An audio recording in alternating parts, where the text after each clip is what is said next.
breakthrough last year. There was something that clicked when we got to 6 figures in 9 months. And the breakthrough off the back of that was that it's all just so hollow. Now, if you've been around in this industry for very long, you'll know what I'm talking about. The whole 5-figure coach, 6-figure coach, 7-figure coach is everywhere. People have 6-figure masterminds, 7-figure masterminds. You win an award if you know, the 2 Comma Club award from Russell Brunson, if you put £1 million worth of sales through one funnel. And it seems that this whole industry is saturated by us having it kind of subjected to us that we need to measure our worth based on the revenue we're turning over or the sales that we're bringing in. And there's a kind of hidden sense of superiority amongst the ones that are, you know, smashing it, that are the 7-figure, you know, the 6, the 7, even the 8-figure business owners. And yeah, I just hate it, to be honest. Now, one thing I have to say is that I was going along with it for a long time. And when I first started a business and when I, you know, was trying to bring this business to become a success, you know, I'm talking like 5 years ago, I had a dream of being something called L4, which in the education company I was a part of, it meant you'd brought in your first 100,000 in sales, you had your first 100 members. And I remember looking at everyone that was L4, and I'd joke and I'd say they've got the L4 look. There was something about it. You got to L4 and you all of a sudden had this awesome haircut. I don't know what used to happen. They get to L4 and all of a sudden they were just polished. Like they just had this awesome haircut, this awesome aura about them. Now in reflection now, I think I was just putting people on a pedestal because there was a lot of stuff from my own childhood that was fueling this, but also just wanting to prove myself. I was desperate to become L4 to the point where I didn't even start my own business selling my own products, because this was affiliate marketing back then, for a while, because I was like, no, I'm not going to be good enough to do that until I've reached L4. Now, fast forward to 2020, March 2020, and by the end of the year, within 9 months, we hit 6 figures in sales. And I was now officially able to call myself a 6-figure coach. Wow, how awesome. And I remember I rang my dad. I was so proud of myself. He was so proud of me. And in, you know, hindsight, that's what it was all about. It was all about having my dad be proud of me, which sounds so silly now when I think about it, because I've done a lot of healing work since then. But it's so true. And what happened was that we hit 6 figures, and then I was trying to get excited about the next goal.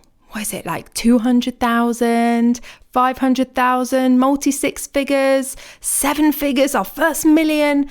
And I just didn't have the same level of drive to get to the next benchmark than I did to get to 6 figures. And I realized it's because it doesn't mean anything. Because really and truly, once you hit 6 figures, you're still the same person. Nothing changes.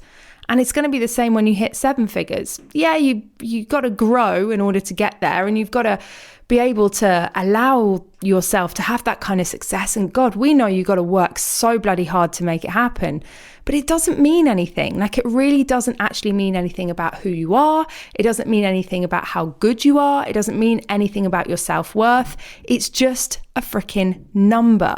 So anyway, I was building my business on this premise by accident. Well, not even by accident. I wasn't conscious about it at this stage. My products were the 10K bootcamp. I had a mastermind called the 6-Figure Rebels. And then I launched the 5K bootcamp. And then I had this breakthrough of like, I just couldn't get excited about the next goal. And I realized that it was because it just didn't mean anything. It was just hollow, like it had no meaning to it at all. And it just wasn't motivating me. And I made this decision that we were going to drop the financial bullshit. And we did. We changed the names of our programs. And there's still areas where I've got copy or where we've got things that need changing. I'm sure if you went looking for the financial bullshit on our website, you could probably find it, because, you know, life's busy and changing all these bits and bobs everywhere to meet your new messaging is, you know, takes a bit of time to go through and do it all. And there's other priorities, but we have massively dropped the financial bullshit. Now, here's an interesting thing is that I've realized as well through testing that actually the 10K bootcamp used to convert a lot better, because people do generally want that 10K more than anything else. It's something tangible that they really, really want. And therefore that program did sell. It sold really well. but it's out of alignment with my values. It's out of alignment with my integrity, because the truth is that you can hit your 10K month, you can hit your 20K month, God, you can have a 40K month and so on, but it's not going to change anything.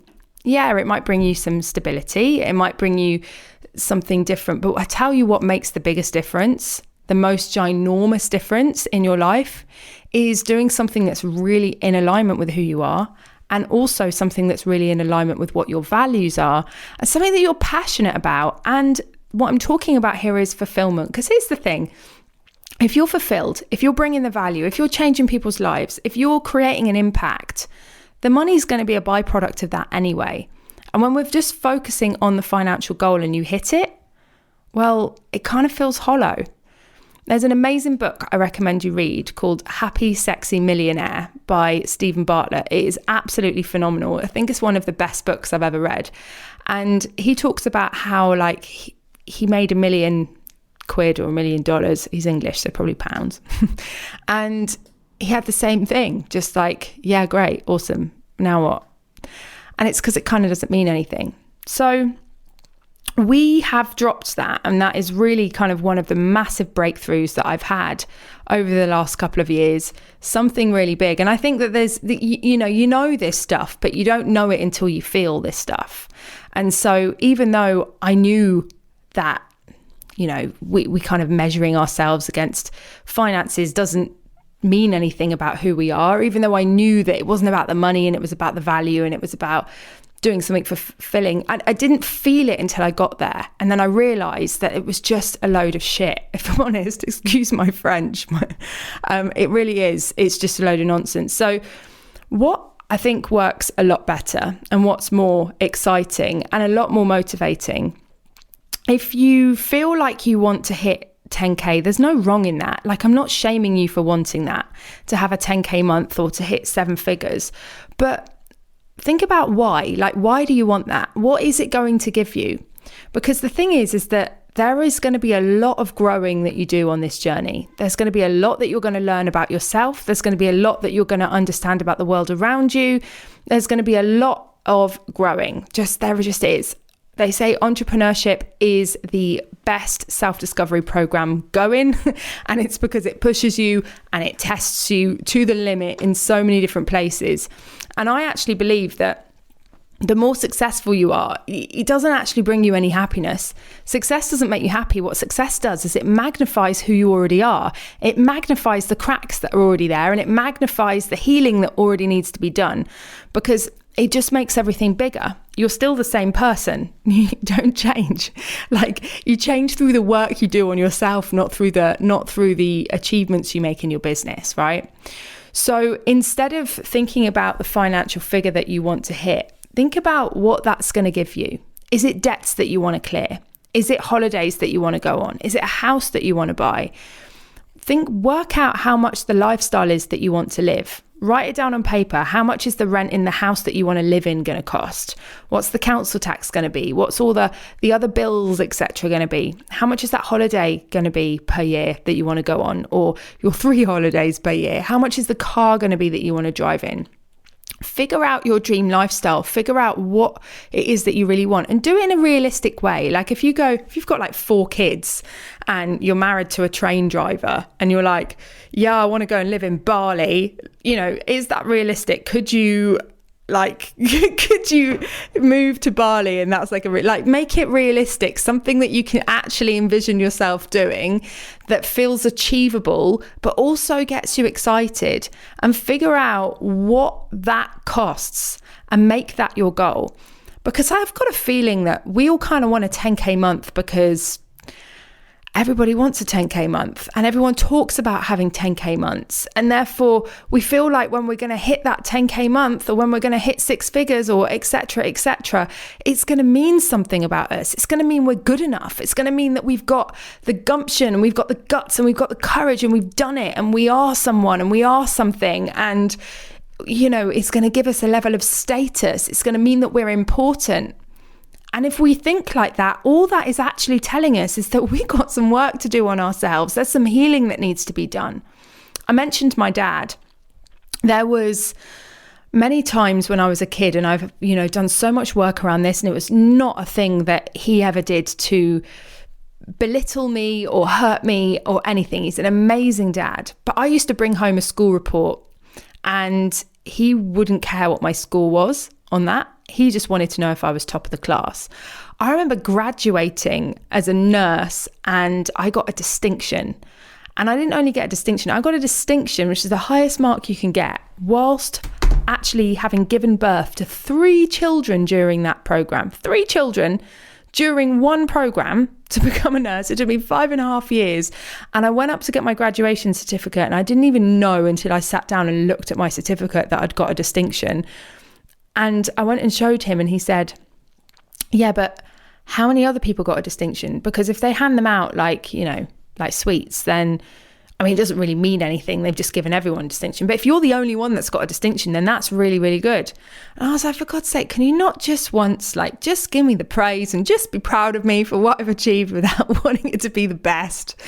And so I really wanted to show my dad that I was good, that I could achieve something, that I could be a success, because the numbers would mean that I was a success. The numbers would mean that I was good enough. And so that whole thing to get to 6 figures was about that. It was about him being proud of me.